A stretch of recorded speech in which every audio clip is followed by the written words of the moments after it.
Hey there, it's the Machine of Nonsense, episode, 73, I think? I should have checked my notes. I think it's episode 73. I'm your host, Eric, joined as always by Kayla.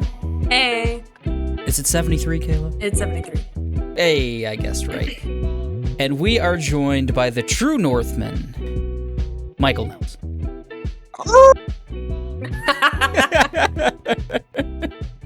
Oh, if you only caught half of that, he howled like the wolf he is. So crazy. It was off scales. We couldn't even play It was, yeah. Recording can't go that high. Do that too often. So we are here to do a mega draft. I will tell you what that is, but first we got to catch up. It's been a little while since we've potted. We've all seen a lot. Mike, we've all seen The Northman, and we all want to talk about The Northman. Let's do it. You are the official head of the Robert Eggers fan club. Are you revoking your like? I don't know. Aaron has a fucking tattoo, so I don't know. You're right. What'd you think? I'll be vice president. That's fine. Patron saint. He's the patron saint. Let's give it to him. Man,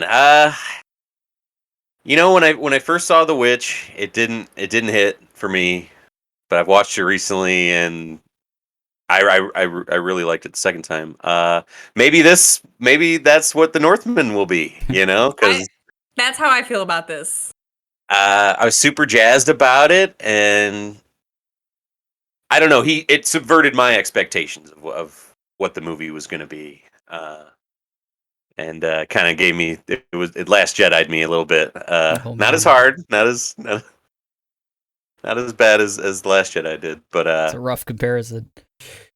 I don't know. There was a lot of stuff that I liked the weird stuff in it. But when it really came down to the vengeance story, it felt kind of hollow to me, honestly. Like there's a point where Amleth is the name. He kind of has two paths to go down, and each path felt like hollow. Kind of there. I didn't feel anything towards either choice. Towards the end of the movie. Should we talk like it's just like it's a revenge tale, a Viking revenge tale? Vikings are really weird. It turns out like they had a lot of Skarsgård is he's the main character. He's got to get revenge for his father, played by Ethan Hawke, and his mother, played by Nicole Kidman, who was probably the best part of the movie. For me, I thought she was really good. What did you think, Kayla? She kind of prepped her accent on that Perfect Stranger show first before. Because she kind of nailed it on this one. It was iffy, but she got to the Scandinavian. Here she got to have more Russian. Like passion in her talking. She was like angry and stuff. She gets it. I think that helps. She does the crazy Shakespearean mother thing / Viking woman pretty well. Fucking Shakespeare. But yeah, I don't know, like when it gets to where the revenge, like where the plot had happened, like he's gonna plan out his revenge. That's I don't know. It just kind of fell flat for me. That whole arc there. Yeah, well, maybe should we? I agree. I don't want to go into super spoileries. Yeah, but, it's tough, but yeah, because no one's seen the movie, so. Watch it. I want to see it again. I agree with the fact that like I went in. I don't really know what I was expecting. I guess I wasn't really expecting weird shit, like to be that fucking weird. Was after seeing Lighthouse and The Witch. I love The Lighthouse. I've seen Lighthouse and I don't love it, and I can see a lot of like you can tell like I remember this is that guy. I can feel it. And not that I hated Lighthouse. Home, Mm-hmm. Because I watched Lighthouse at home and I had subtitles. There's a lot of talkies, a lot of very specific era language in all of his films. The Witch I watched the same way as well. It's a lot easier when Bjork's not whispering the most important shit in a movie. Like it's really that scene was tough. Yeah. She's just like barfing out exposition and stuff, and it was like, wait, what? Speak up! What? You ain't got no eyes. You got a tongue. Like, God damn it! It's better when Bjork's not whispering. You know, just like life is better, right? Do you guys like Bjork? Do you guys? I've got no reference. I mean, I know that that's a thing. I know that name. I like the really swan dress a lot. Attached to it. I'm a big fan of that. Like, yeah. I know, like, if you say swan dress, I know what you're talking about, and I know it's Bjork, and I like that about her. You know? I don't know that. She's like the faceless. It's a she, right? It's like a faceless thing to me. Like, I know of it, and I've seen it. Eric will show me a picture, and I'll be like, oh, that's not who I thought it was. But I really can't picture anybody either, so it's fucking weird. I know her music is kind of like sounds to me. I don't know. She does like an Icelandic, operatic-y kind of pop star stuff. I mean, I'm sure it's in this. Yeah, right. She probably added to the soundtrack. She was on an episode of Space Ghost, Coast to Coast, way back, and she's like, it's like her barely speaking English to Space Ghost. For like 11-year-old me, it was like, who is this person? Yeah, it's funny because you text me like the exact thing as we're walking out of the theater. Kayla says like, "Man, that's not what I thought it was going to be, or that's not what I expected." Yeah. And like, you text me the exact same thing after you left the movie, and it's just funny because I felt the same way, but then like later on with more thought, I'm like, well, why? Why did I think? I thought I was seeing, Braveheart or something, or, Gladiator, and I'm like, no, this is Robert Eggers. Like, of course, it's gonna be weird, there's gonna be trippy stuff, like, it's gonna be slower, the language stuff like, you brought up. Fucking a, thought, like, can't think of words now for the psyche, but... Yeah, mental, like a very twisty... Because, like, all of his movies are pretty cerebral that way. Like I've only seen Lighthouse. The Witch is the only same. 3. A lot of like, what's going on? Like, what's doing this? And Lighthouse, I enjoy, but it just gives me like the feels that I don't really enjoy feeling like. So I can't enjoy it so much, if you don't like the way it makes you feel. This has some of that the performances. Like that was the thing about the Lighthouse was like just those two going at it were really good. Yeah, I agree, and I think Anya Taylor-Joy was a little light on this. We didn't really need her, but. It was interesting. Anya Taylor-Joy. Yeah, I don't. She's really good in The Witch, and it was just so light. It was just like anybody could have done this. Yeah, I don't know. Yeah, it was. Did you guys have a hard time with Skarsgård? Just looking at him, just his shape, just big. I was just blown away by like how can a human look like that? Like he was such a bear. He was like huge. Yes, in this like a large draped shirt, like and everybody else is so small. Yes, and it's like he's like, I'm not a huge strong man. Oh no, half of our village has been killed. Who could it be? Like not fucking. Giant man who you have like given privileges to at this point. I think the one of the wildest things like that just highlights how freaking huge he was like there's a scene where he plays some wild like cricket sport with the Mountain from Game of Thrones. That was okay. Yeah. And like they're the same size and it's like, oh yeah, there's like he was close. But you guys didn't realize it was the Mountain. You were just like, oh, it's just a normally big man. Dude, yeah, like the biggest man that exists. Like it has to be the Mountain. There is only one person who is that I know of, and that scene was cool. There's a lot to like in it, but I think I'd really enjoy it again. Yeah. check it Yeah, out. I think so. I still recommend it. I think it's good. It's my least favorite of the 3 Eggers so far, but yeah, I gotta see it again too. Yeah, it might honestly be my favorite. Lighthouse, Really? maybe. Oh wow. I Okay. guess I've got to see The Witch again. I'll give it another shot, but I did Give it a shot. not vibe with The Witch really. Like I don't know. And especially I went into it just with such a like I had heard, oh man, this is one of the best horror movies in the last whatever 10 years, and I don't know, didn't do anything for me. And The Lighthouse, I really enjoyed. I enjoyed the wasn't a big fan of like where it all left off, but I love the performances. So Yeah.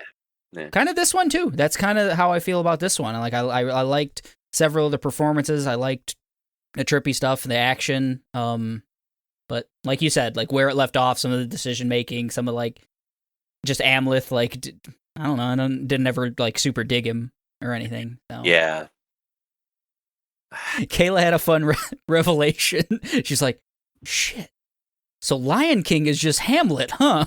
Yeah. It was great. A lot of Lion King, a lot, yeah. Just It was real good. I was like, Black yeah, Panther. and then that's this. There's 4 stories that just get read. I know he's a wonderful literary figure, but I don't really dig Shakespeare stories. The shit is outdated.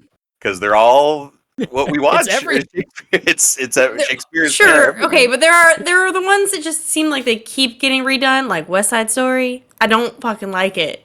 It's not. Nothing is okay about that movie. Like the stuff that happens in it, it's all red flags.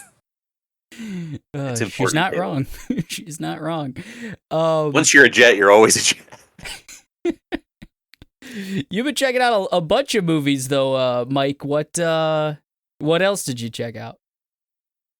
Saw a couple animated features. Saw the Sonic 2, and The Bad Guys. And both were just really enjoyable. A lot of those are like the 2 family films right now. If you're trying to, kids are driving you nuts, take them to see one of these. And the kids were fully into both.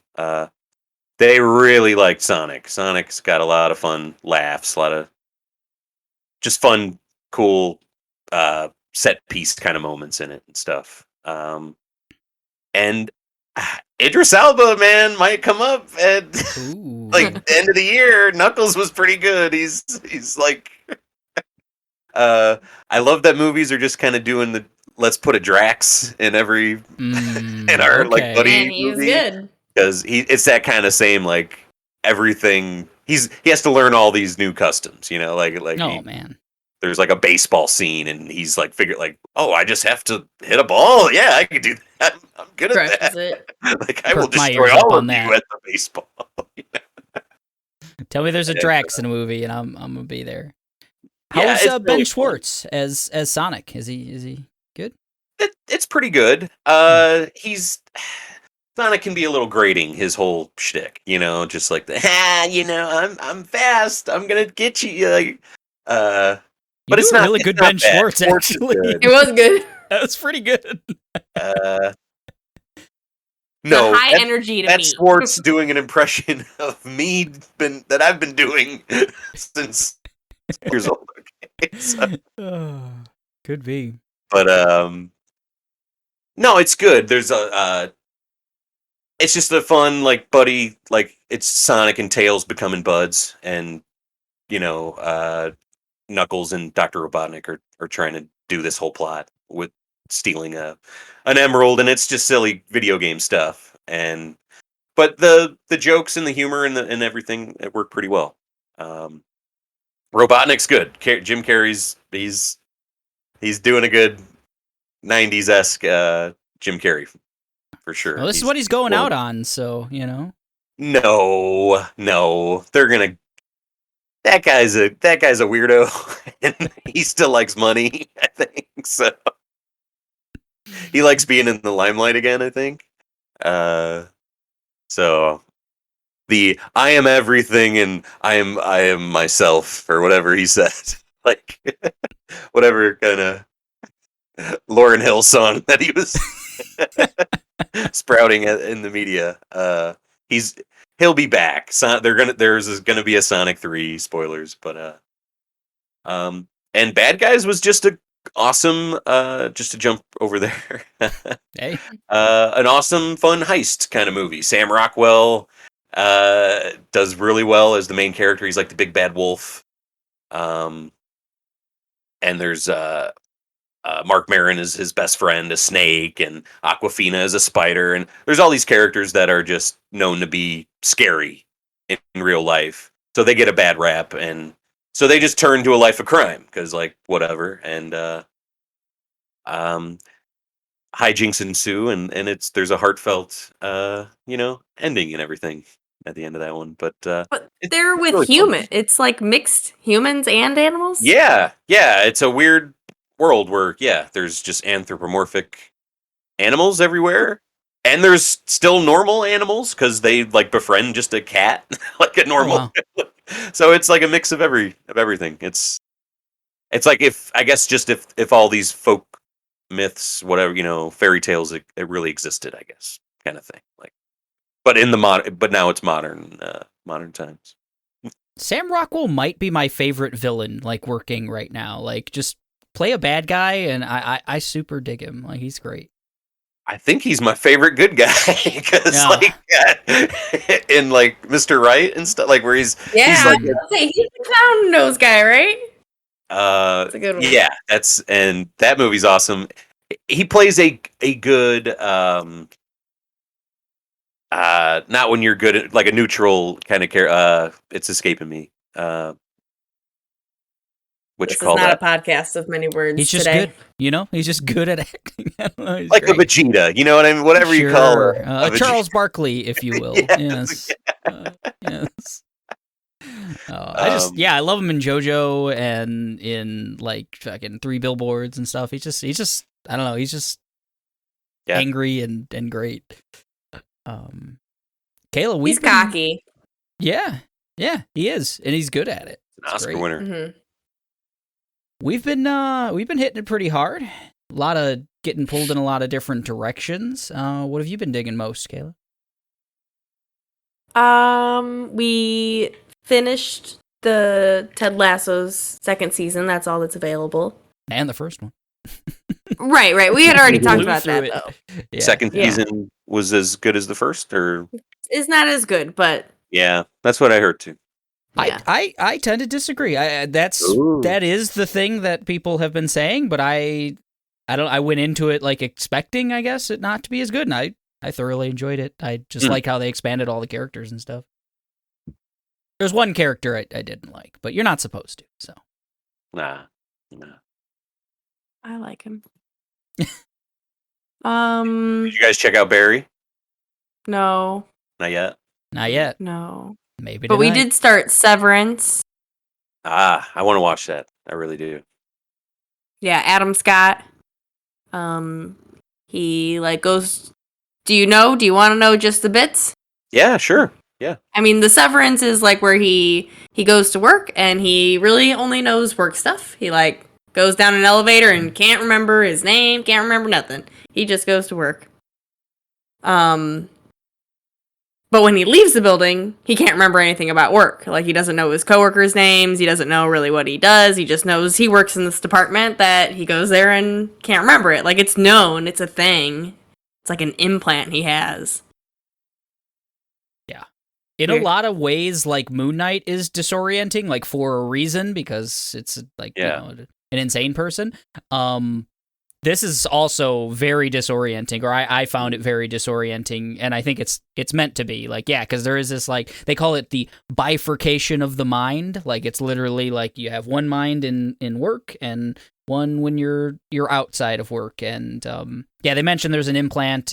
It hasn't got into any of the science of it at all. And I don't know if they keep it kind of mysterious, but it was weird and disorienting and cool. Like, Adam Scott looks really, Kayla noticed it right away. He looks really kind of worn down, and I think that's his character is meant to be, like a down and out kind of dude. And they're playing it up visually. He looks real rough. Wow. He looks like he's had like some rough times. Even I mean, it's like one of the first lines in the movie too. Like, Jesus Christ, you look like hell.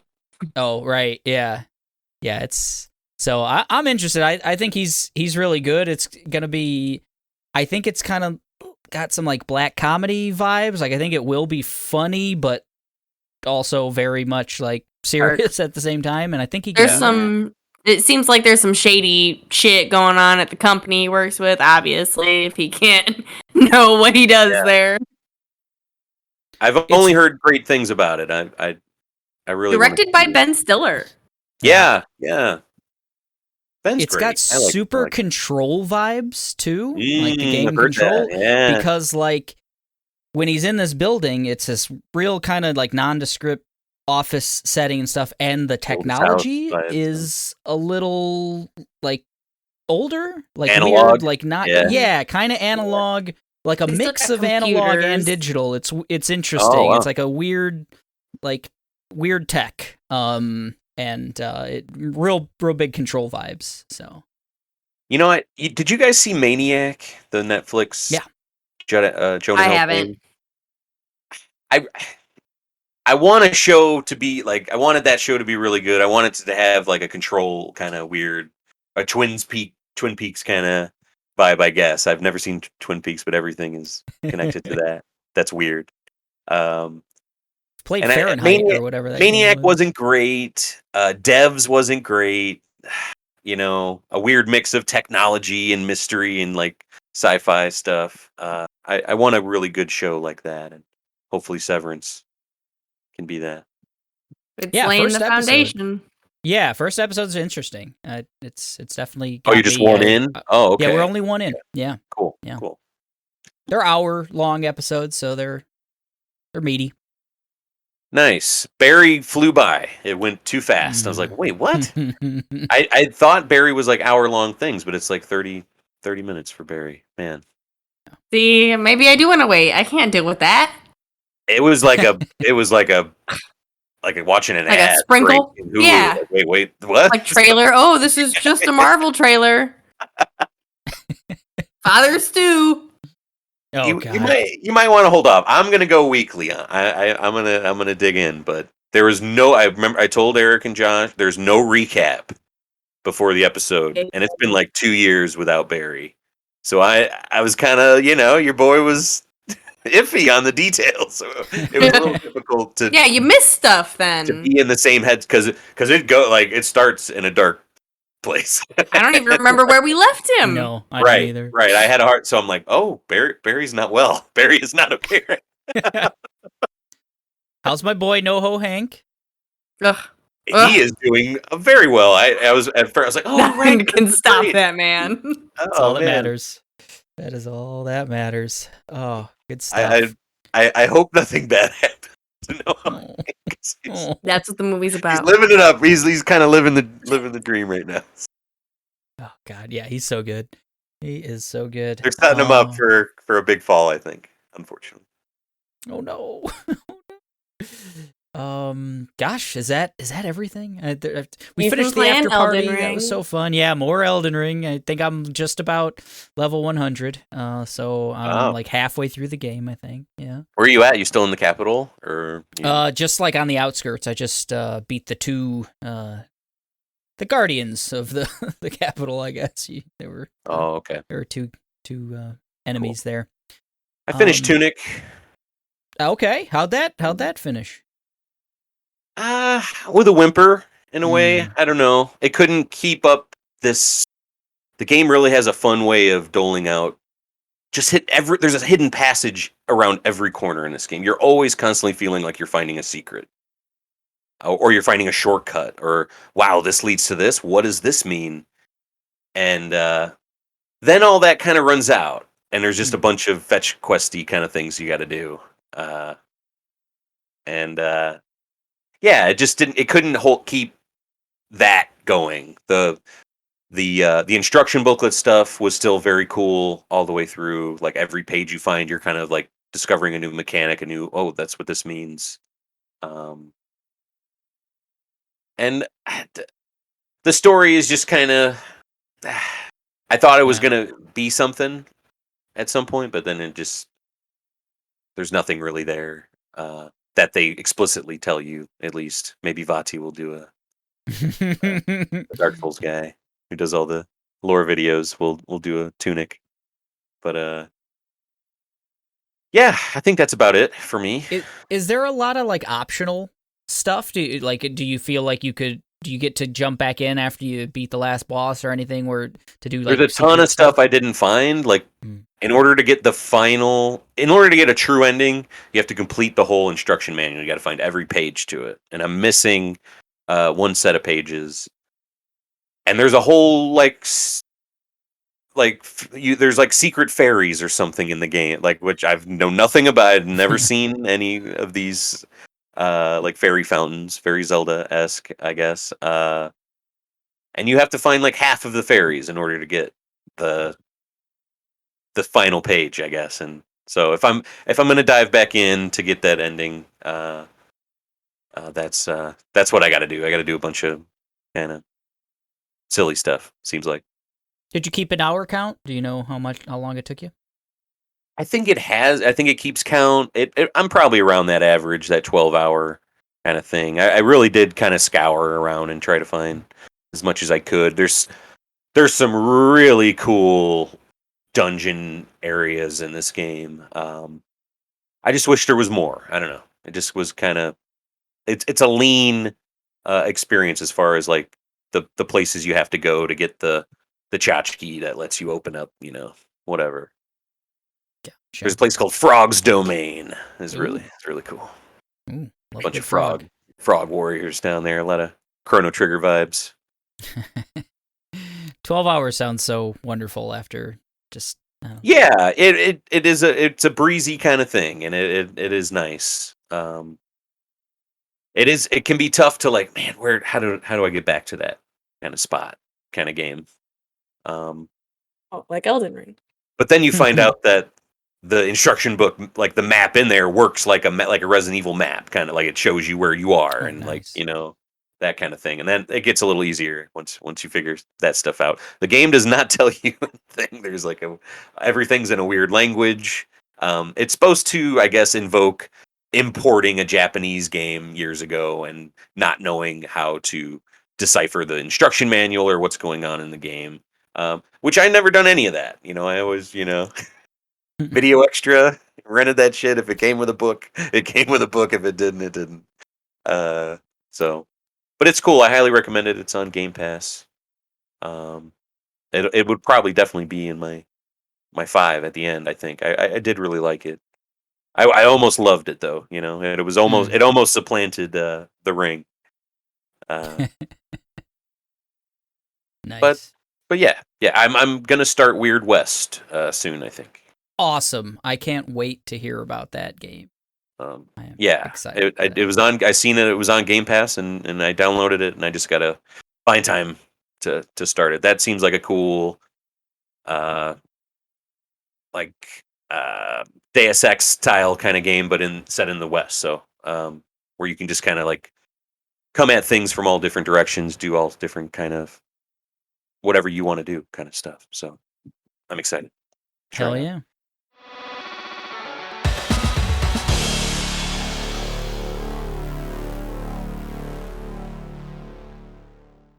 Well, I'm excited to hearken back to the days of yore. Yes, where maybe Video Extra was still going strong. We're doing okay. No. Well, we are doing a mega draft of the 2000s. So we are drafting stuff, video games, movies, TV shows from the years 2000 to 2009. So a 10-year span. We've done drafts before. This is going to be a little bit like those, but doing a little bit of a wrinkle here. So I've come up with 6 categories for the 3 of us to fill. And we have to pick 2 shows, 2 video games, and 2 movies to fill those categories. What are those categories, you ask? Well, they are Critical Darling. So, in this category, you have to fill it with a video game, movie, or TV show that has received a very high score either on Metacritic, 90% or higher, Rotten Tomatoes, 90% or higher, or IGN or GameSpot has to have given it either a 9 or a 10 if it's a video game. Those are the rules for Critical Darling. We've got spooky scary. The rules are a little more simple. It's got to be something scary. Horror, thriller, maybe sci-fi. We'll discuss, but anything in the spooky scary category. Sounds of the Thousands. This is really good soundtrack, really good theme song, really good music. Anything that fits into that category is a Sound of the Thousand. Nice. Flippity flop, please stop. Anything that was a critical or commercial failure, a flop, if you will. Flippity flop, please stop. Face of the franchise. You have to pick something that is in a franchise that has spanned at least 3 entries. So 2 sequels or more, or even if it has spanned multiple different genres. It's had a video game and a TV show and a movie, something like that, but it has to have at least 3 entries in the franchise. And finally, adaptation, but not the movie with Nick Cage. So this category must be an adaptation of something else. So a book that was turned into a movie that was turned into a video game that was turned into a TV show. Anything like that has to be an adaptation. So those categories once more are Critical Darling, Spooky Scary, Sounds of the Thousands, Flippity Flop, Please Stop, Face of the Franchise, and adaptation but not the movie with Nick Cage. Do we understand the rules? I think so. Yes. All right. Let's understand a draft order by randomizing the names. Oh, look at that. Kayla gets to go first. Mike is second, and I am last. We will in the middle. Yes, you are. And as always, we will do a snake-style draft. So Kayla will go first, then Mike, then myself again, then Mike, then Kayla, and so on. We get it. Round 1, Kayla, the floor is yours. Okay. I am gonna do my Critical Darling first. I am gonna do Parks and Rec. Ooh. Oh, nice. Very nice. You gotta. It just is. It's the one, pick. You know.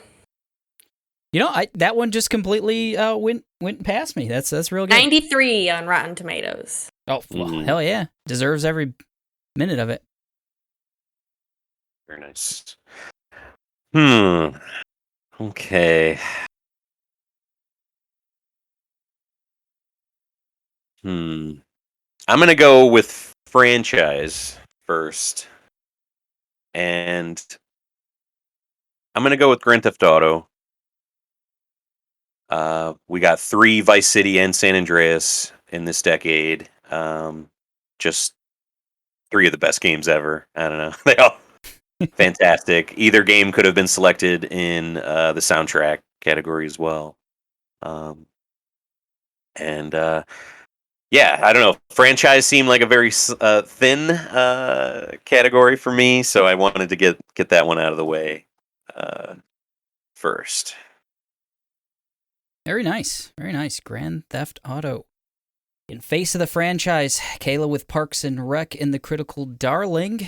I'm going to go soundtrack. And Freaks and Geeks had a wonderful soundtrack. Just the theme song, Bad Reputation by Joan Jett. A lot of fun song. But like, I was just going through the Wikipedia page. Every episode had like 5 awesome like 60s, 70s, 80s tunes. Just a lot of fun. Just really, really cool. So in the soundtrack category, I am going with Freaks and Geeks. Only one season that spanned 99 to 2000, so but more episodes came out in 2000. So all right. So you guys each got a TV show. I got one game out of the way.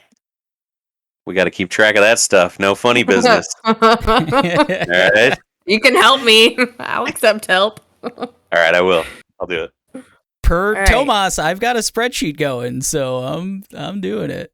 Oh, We you're put keeping. in our Oh, things Eric's in. got it. Eric's got it. Okay, Yeah, yeah. Great. he's the man. He's the man. All right, round Finding 2 for Forrester. me. I'm gonna go with flippity flop.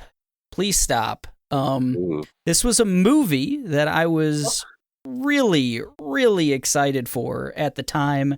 I remember there was a ton of press. I remember watching like Inside Edition or something, or whatever, one of those shows, and they talked about the amazing like animation capture that they were going to do. They invented like a whole system of like motion capture and animation. My favorite video game studio at the time created this movie, and it's Final Fantasy The Spirits Within. It was real bad, folks. It was a bad movie. They spent the equivalent of about $200 million in today's funds. It was like 130 or something like that, and grossed just about 80 million. So they lost about 50 million. So it's roughly the equivalent now of about $100 million loss. It actually put the studio, the one movie they created was this movie, and it put them out of business, and it like Square needed to like get out of debt and stuff, and actually merged shortly thereafter. So it had like wild video game like consequences in like the video game world. So it's a real like interesting relic, but Final Fantasy The Spirits Within. Maybe don't put a super technological movie studio in Hawaii. I don't know. Maybe that had something to do with it. It's so wild. Great cast too. Alec Baldwin, Ming-Na Wen, Ving Rhames. Like it was a great cast, and like just flopped. My older cousin Brian, who was a big Final Fantasy fan like you were, he was. I remember we were both excited. He was going to rent it or something, and I didn't know about Final Fantasy at all, and he was just totally bummed out by the end of it. He's like, "Man, there was nothing to do with Final Fantasy in this movie." So there really wasn't. Yeah, it wasn't a fantasy story at all. It was a sci-fi like epic. Weird ghosts and things. Yeah, weird decisions. But good pick. Good pick. Thank you. What you got, Mike? I'm going to get my critical darling on here, and I'm going to go with Mad Men. The AMC hit about a ad agency in the 50s and 60s, starring John Hamm. And, man, just a great ensemble of characters.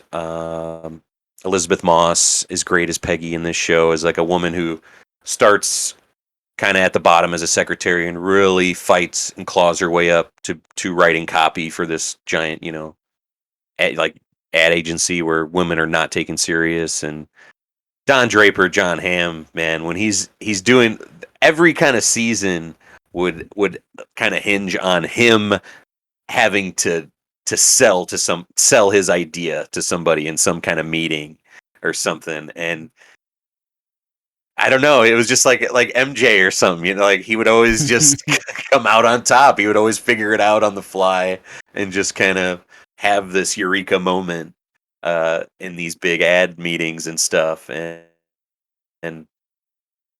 just his whole arc and story is very interesting, I think. Draper and funny, the final season was split into 2 parts. Like they did that weird AMC thing, and I've never watched. I've never finished it. Never seen the second part of the final. Are you satisfied I think I want to with how it ended? Like where you ended it, that was enough? Yeah, because it's really just a show of just these people's lives, like for like a decade, and just the weird twists and turns they've all taken. And it's kind of like a history lesson too. They really do bring in, the moon landing and stuff like that, and politics. Nixon versus JFK is a big, kind of talking point throughout the show. And I kind of just want to go back and start over and then finish it all. because it would be really tough now, like to go back and that final. It wouldn't. I have too much respect for the show to just kind of go in and not know what the hell's going on. Unlike Barry, where I just go in and like figure it out. But the coolest thing about that show to me was at the same time it was airing, I was going to school for like advertising, I was learning about a lot of the stuff that they were like kind of parroting, not parroting, but like just talking about, really, like what the subject matter. It was so cool. It was just like a cool like time and a place thing for me. Never finished it though. I think I didn't finish the last 2 seasons, I want to say. Really enjoyed what I did watch. It still kept that same quality for me. It wasn't like it didn't dip at all. I just that break, I don't know, something happened and I just didn't dive back in as soon as it came back, and never did. But will someday. I will someday. What you got for round 2, Kayla? Okay. For my round 2, I am gonna do flop. And I'm gonna pick funny people. Kinda for you, Eric. I know it's a movie that you love. And I didn't think you would think about it. I'm a huge fan of Judd Apatow. Just looking into this, I didn't watch a lot of movies back in the 2000s. I didn't watch a lot. I wasn't a part of digital media a lot back then. So I really only remember seeing like weird rom-coms, which were like Judd Apatow, or stoner movies, which were like Seth Rogen. So this kind of met both my needs. But I remember, at least at the time, also thinking like, God, this movie is... No, I don't want to watch this movie. What was that? But now as an adult, it hits differently. I love it. It's one of my favorites, but it's sitting at a 69% on Rotten Tomatoes, and it definitely wasn't. Yeah, it didn't do it for people. I don't know. I love that movie. It didn't make its money either. It's too long. Yeah, but how many hours do you guys put in Elden Ring? Jesus. This is like a 2-hour movie. Of Apatow movies, I think it is. Eric Bana did not waste my time in Elden Ring, okay? Like he did in Funny People. It's a like change of pace. I like it, but it is like it's like a mini series of a movie to me. I don't know. There's so much going on in it. It's basically 2 movies. Like they could have made 2 movies and like cut it right in half, but this was fun. I remember this is the first time I remember seeing like Aziz Ansari and Aubrey Plaza. I always forget how old it is. I mean, that's a 2009 movie. That is wild. Yeah. That's so wild. When you said it, I was like, I don't think that shakes out, but yeah, no, that's... I purposefully was like, I'm going to find like the most recent-ish one because I didn't watch any movies back in the 2000s. Oh, good pick. Funny because this was the era for me. Like, half of it I was a boy, half I was a man almost, sort of, and and now I'm just all beasts. So yeah, right, almost. Oh man, round 2 is Funny People by Kayla, Mad Men for Mike, and Final Fantasy: The Spirits Within. Mine was a flop, Kayla's was a flop, and Mike was a critical darling. Kayla, you get to start off round 3. Okay. I'm gonna go with Spooky Scary. I'm gonna pick BioShock. Son of a bitch. Good pick. BioShock 2? Spooky. No. No? 1? Okay. Good pick. Man, what a spooky game. Oh, I love it. What is that Sander Cohen area, right? Is that his name? With where you have to take the photographs of the dead bodies and stuff? And oh man. There's always one jump scare that gets me every time. There's like a morgue area or something. It's like a long hallway. and the lights trip, and you think like that's when the jump scare is going to happen, but you go to like pick up a plasmid or something, and then as soon as you turn around, there's a guy right in your face. Every time I've played through this game so many times, and it always like works and gets me every time. A lot of spooky, Beautiful. creepy vibes in this one. Yeah. Such it a does great it in atmosphere. such a cool way too. Like it's unique because it starts off super scary, and then I feel like there's long stretches in the middle where it's a pretty action oriented game. You get like good weapons and good powers and stuff, and then you've got then boom, Sander Cohen whole area is like terrifying again, and then there's these little like interspersed every time you run into like a big daddy. It's like another little horror game because you're trying to like figure out like what to do with him. It's like a nemesis system almost kind of thing. And what a game. The world is just so cool. That was on my big board. I just love it. Some of these were I really got tough. that one Not in gonna round lie, 4. last night when I was like finalizing it, for some reason I was doing like 2 things for each category. So I got all kinds of fucked up. Gotcha. I was like, how am I supposed to have 2 video games, 2 movies, and 2 TV shows? That's too many. Each category, God, and then I was like, so that's why. Yeah. Did you think that was gonna last till round 3, Kayla? You think you were gonna get that? I had other options. Man, I'm surprised that one didn't get swooped up sooner. Yeah, I should have been smarter about it. What do you got, Mike? Round 3. These were really tough for me. Like, I'm super nervous this whole time that I'm gonna like fuck up one of the requirements. Doing great so far. Yeah, I'm trying to navigate there. So I've done a game, I've done a TV show. Yes, you have. Let's get a movie. For thriller, horror. I'm in the horror thriller category. I'm gonna do a movie, and sorry, the spooky scary category. I think you mean. No, the thriller, Oh, okay.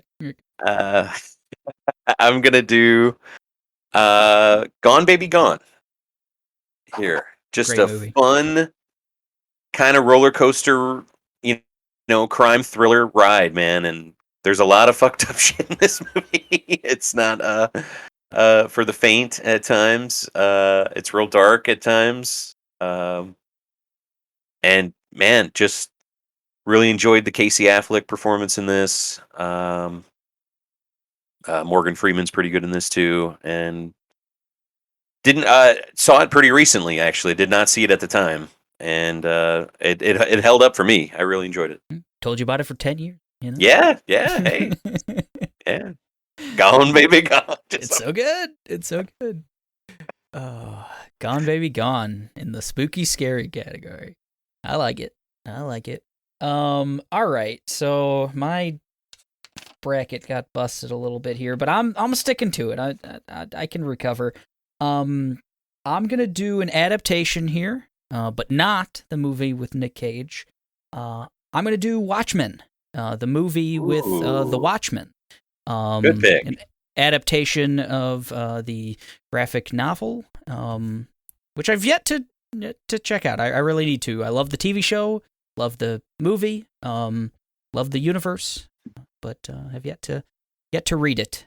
Need to, but yeah, just a hell of a lot of fun. Just a wild alternate history of the U.S. Just really cool how they intersperse like what could have happened if a superhero was born near the atomic age, and then also if just a bunch of vigilantes were just okay, if society was okay with vigilantism, and just really, really cool. Just a cool concept, good movie, and tons of great actors, like just like a lot of really good talent throughout, and Rorschach, man, that performance is so cool by Jackie Earl Haley, right? That's his name. Yep. I think this was the first time I seen Patrick Wilson.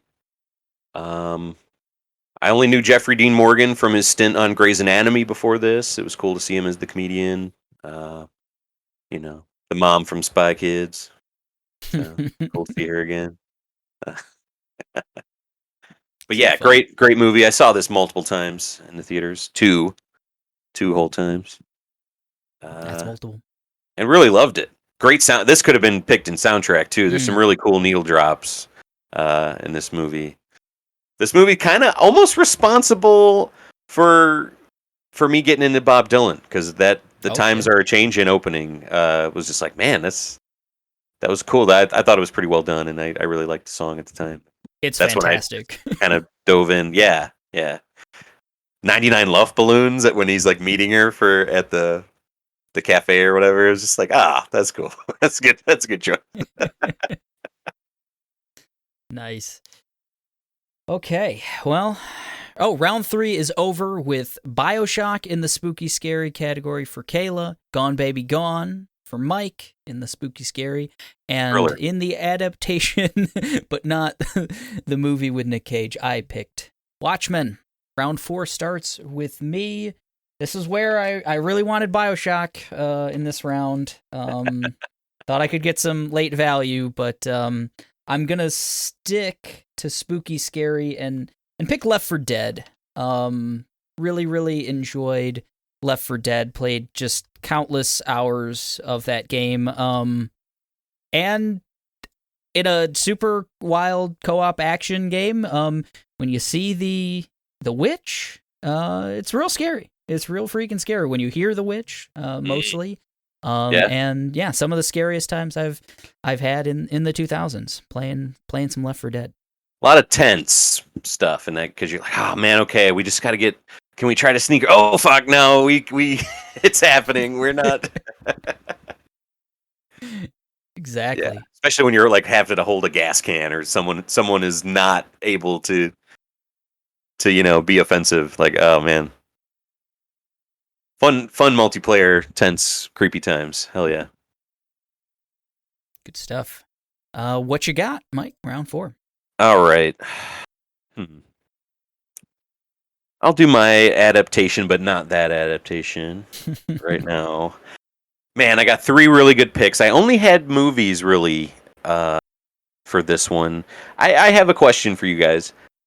In my research, people kind of consider BioShock an adaptation because how Ayn Rand's, right? I kind of didn't feel like that was like the spirit of the category myself. So if you argued it well enough, I'd let it slide probably. I probably could not have argued it well enough. I just was like, yeah, man, so Atlas Shrugged, and there's a guy named Atlas in this game. That would have been enough. Fountainhead. I like Rush. So I'm gonna go with a movie here. 3 great movies. I kind of want to go. I'm gonna go with my heart and what I saw at the time, honestly, because I didn't see all. I'm going with Pride and Prejudice. Oh shit. The Keira Knightley and Rosamund Pike. Pride and Prejudice, adapted from the Jane Austen novel, I believe, which I have not read, but I wouldn't know by meeting you. I thought you were a big Jane Austen head.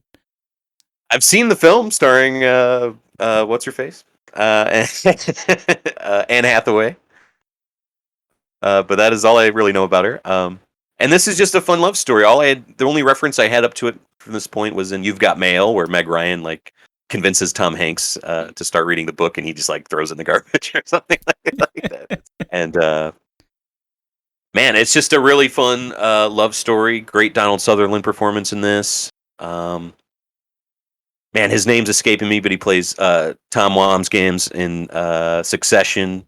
He's Mr. Darcy in this.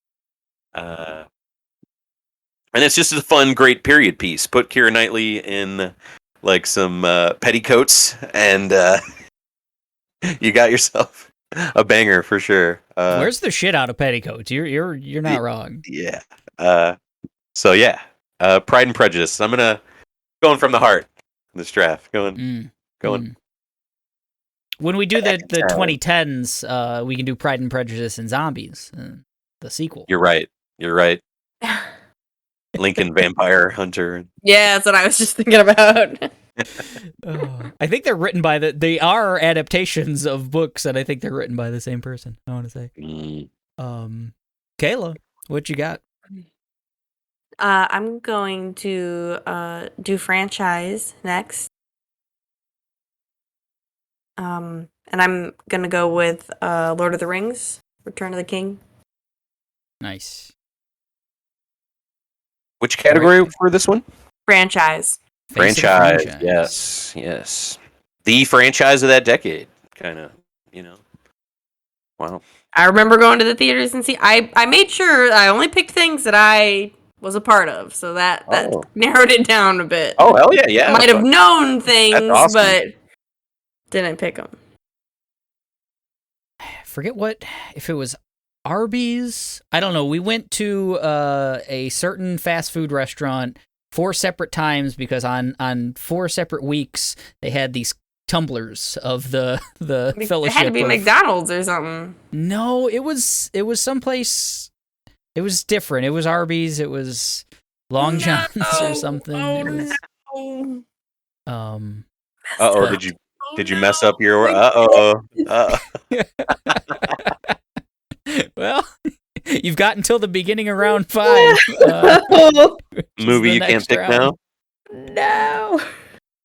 I guess you could have went with the Lord of the Rings video games. Those were pretty fun. Those were. Did they come out in the 2000s to 2009? Yeah, they did. They came. All right, we're doing video games. Lord of the Rings franchise. Okay. I dig it. That's little audible. Those were a lot of fun. The Two Towers specifically, I played the shit out of. Those were a lot of fun. I think I might have picked that in one of our video game drafts. I want to say you did. Yeah. Cool RPG elements and stuff. And like a lot of fun. Yeah, and each character kind of played differently and had their own kind of. It was like a updated golden axe or whatever. Yeah. Hated playing as Gandalf. Never wanted to fuck with Gandalf. Yeah. Legolas was cool in that. Way to think on your feet, Kayla, with that Lord of the Rings video game series. I'm ashamed, but I can't give up. I'm like, I'm gonna do that last because I'm so excited about it, and I fucked it up. Damn. Well, round 4. Not that one, but I would not been able to use the one that's coming up that I gotta do. Voters, please remember this. That's all. Yes, I'm fine with that. I'm fine with that. It's worth it. So Swerving. Lord of the Rings, the video game franchise, Pride and Prejudice, not zombies, for Mike, and Left 4 Dead for me in the spooky, scary category. Pride and Prejudice, what even category was that? Oh, adaptation. Okay. That's Son of a bitch. it's like, God. I thought maybe you really liked the chamber music in it or something. I don't know. There is some good tunage in that one too. It's a fun dance scene. Ooh. Round 5, Kayla. What were you starting off with? Probably in the movie category. No, it is not. We still got 2 rounds. You're right. Oh, she's got a closer. That's right. I do. Right. Ooh, an anchor maybe. I like it. I'm so excited about it. I couldn't lose it. I'm sorry. Man, what could it be? I'm ashamed, but I'm gonna have to deal with it. So I have adaptation next, and I'm gonna pick a TV show. And I'm giving my boy his due. Alexander Skarsgård is much better in True Blood. That's where he really shines. That's fun. I forgot True Blood was an adaptation. It's books, from books. Yeah. Oh yeah. I loved True Blood, loved it. But I did that thing like Mad Men. That's why I asked if you were satisfied with where it ended, because I don't know if it was like season 6 that I was just like, yeah, that's where it ended. A whole nother season came out, but it was done. It didn't need to go anymore. Hell yeah. Yeah, I agree wholeheartedly. Boom. TV show, adaptation. I love that show didn't take itself seriously, like, because it came out around the same time as like the Twilight shit, and that took itself like ultra seriously, but they were about all the same dumb shit, and True Blood was just a lot of fun. That was a good pick. Vampires are forever. A lot of fun. Mike, round 5. Okay. Had some good selections for soundtrack / theme as well. But we're gonna go video game here, and this is for Ryan and Demetrius, the real ones here.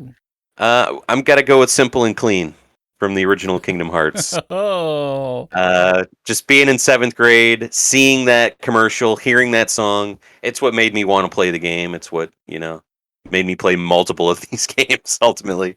Man, and just what a kick-ass song, man. When you finally get to the end and it plays in the credits, it's awesome. It's on my Spotify. I still listen to the song. So yeah, Simple and Clean. Man, that's fun. And honestly, like that Kingdom. Well, I guess probably all the Kingdom Hearts games. I only really played the first one, but like, they did the music of all the places too really well. Like they always captured the vibe. They always did a good job with having themes for all the characters. Like when you meet this character and stuff like that, having that stuff too, for sure. Yeah. Nice. But this award only goes to Simple and Clean. I wrote KH on the spreadsheet, so all right, round 5. Oh man, I get my last 2 picks here. So I'm gonna do Critical Darling. This one's a new one for me. Just watched this series. What, this year? Last year, I guess. The Wire.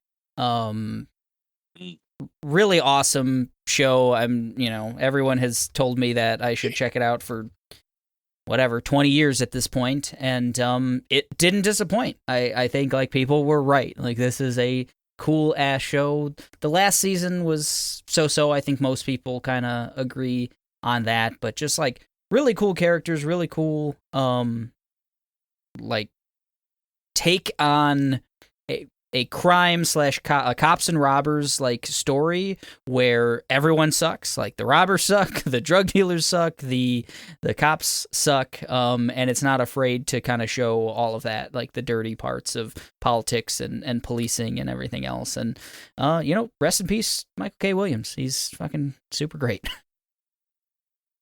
Nice pick. I might watch that someday. Oh, it's good.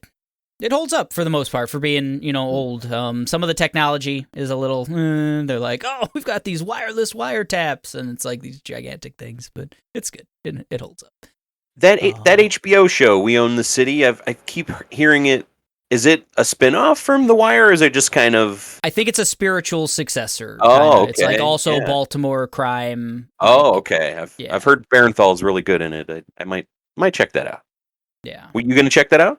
You think? Yeah, it looks really interesting. Cool. Yeah. Cool. Yeah, hell yeah. So round 5, Kayla with True Blood, the adaptation.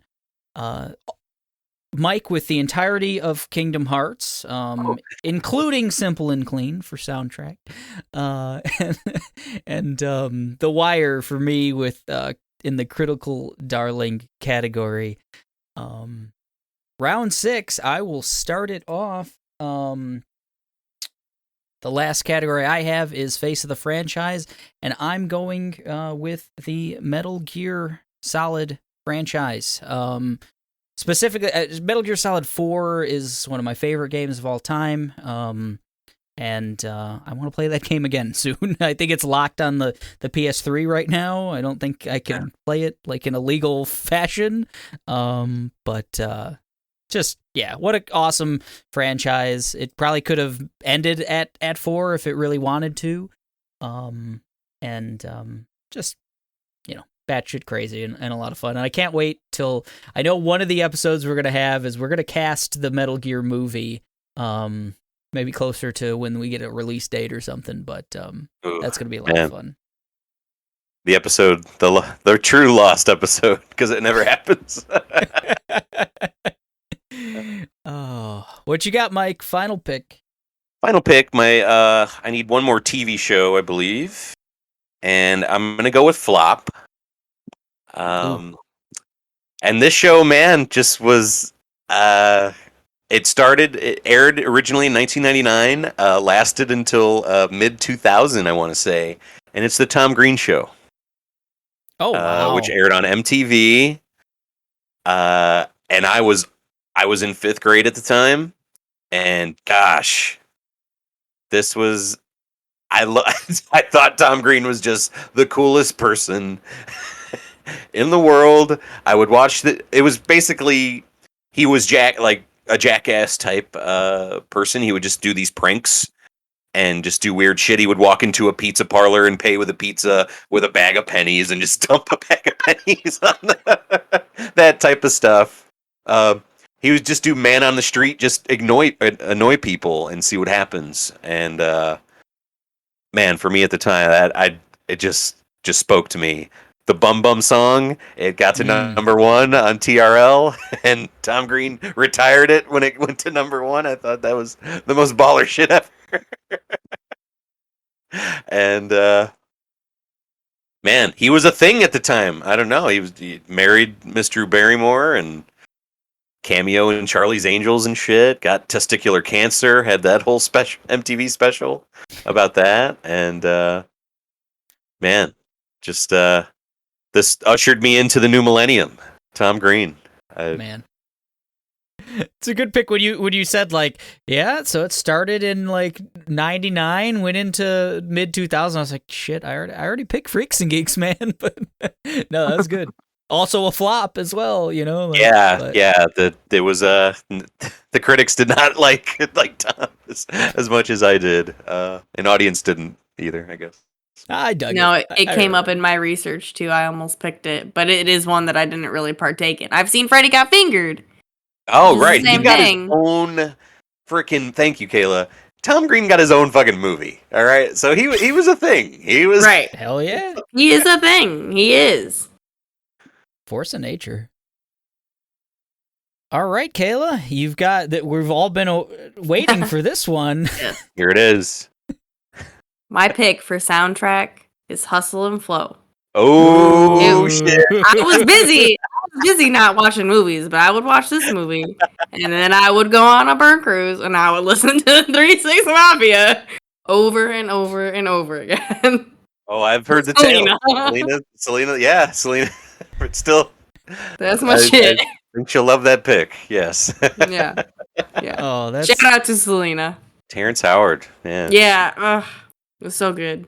True Roads. Real James Rhodey. Yeah, exactly. Thank you. Thank you. Someone had the balls to say it. Oh, good stuff. So let's recap. All right, I'm going to go by category. Critical Darling. Mike had Mad Men.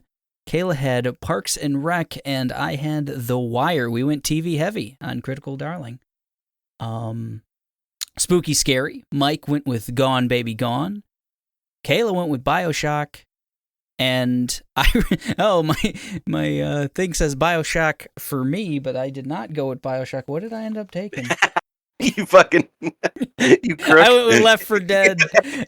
I pre-wrote it on the spreadsheet. I thought he was gonna get it. I thought I had it. Had it. So that's Left 4 Dead. I did. Oh, that's awful. All right, Spooky Scary, Gone Baby Gone, BioShock, and Left 4 Dead. Sounds of the Thousands, Simple and Clean from Kingdom Hearts by Mike, Hustle and Flow for Kayla, and Freaks and Geeks for me. Flippity Flop, Please Stop, The Tom Green Show for Mike. Kayla went with Funny People Breaking My Heart into a Million Pieces, and I went with Final Fantasy The Spirits Within, also breaking my heart into a million pieces. Face of the Franchise, Mike went with Grand Theft Auto. Kayla went with Lord of the Rings, but the video game series. And I went with Franchise Metal of the Gear 2000s. Solid. It's gotta be in there. Yes, indeed. And I went with the Metal Gear Solid franchise. Adaptation, but not the movie with Nick Cage. Mike went with Pride and Prejudice, a movie I would have never assumed he has seen. Kayla multiple times I've seen it, man. I love that movie. Kayla went with True Blood, and I went with Watchmen. That's the 2000s Mega Draft, folks. Do we feel comfortable about our draft picks? How do we feel? Oh, we did really fun lists. I love what we did. There was so many movies that I always wanted to pick. Like, even now, I'm like, damn, I wish I would have picked Pandorum for Spooky Scary. Ooh. Because not only is that just Spooky Scary movie, it's got Ben Foster in it, which just gives me the heebie-jeebies. You have to. You're obligated to pick a Ben Foster in every draft. I know. But I couldn't fit more movies in. I couldn't do it. Big movie year. It was really tough for me to find TV because I couldn't find a spot for Lost. I love Lost. I guess kind of in the spooky, maybe it could have worked. It didn't have the critical rating high enough. It was always in the 80s. Oh, really? I'm surprised. Yeah, and but shout out to Lost. No one picked, No Country and There Will Be Blood. I thought those would be the big adaptations, for sure. Really wanted 28 Days Later and Spooky Scary, but I couldn't fit a movie. It was just too heavy in movies. Yeah. First, Resident Evil 4. Yeah, Dead Space 1. We're left off too. For a spooky game, I almost picked The Suffering. This was a Midway joint for PS2. You played as like a convicted killer or something like that, and you're in this prison, and then all like hell opens up in the prison and shit, and you're trying to escape. And it was really creepy, and there was a lot of consequences. Like you could save a guy that was caught in the like he was going to be electrocuted, but then all hell broke loose, and he's just kind of trapped in the chair. And you could either like save him or finish him off, like with the electric. It was a lot of over the top kind of weird stuff, and all this. Your ending depended on kind of your morality and stuff like that. So yeah, that was a little deep cut. Spooky, I almost picked. Soundtrack was so deep. Chrono Cross, the GOAT. Katamari Damacy, the GOAT as well. For game soundtracks. All of the like harmonics stuff too. Or yeah, like all of the and the GTA stuff. Like that's for me in a game. I don't know that always seems like cheating, but of course, yeah. NBA Street Volume 2 had a great licensed soundtrack.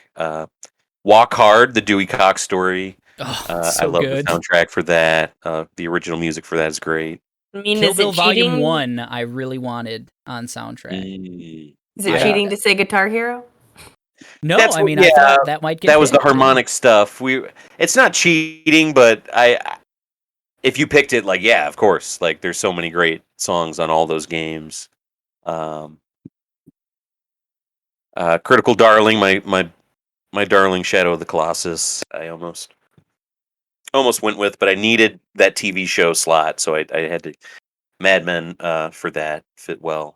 I wanted The Departed real bad, but that's a big one for you. Yeah. A lot of good movies. The X-Men was probably my second franchise in movies that I would have picked for franchises. I really enjoyed all three of those within this time. Another TV show that it flopped because it got canceled. It didn't get to finish. The 4400 on USA. Oh, wow. Was a really cool show about people who develop superpowers and shit. That's kind of my stuff. And it really ended well. Like the final season was really cool, and they never got to continue with it. And shout out to the 4400. Also, shout out to Big Rigs Over the Road Racing. I didn't have it on adaptation, right?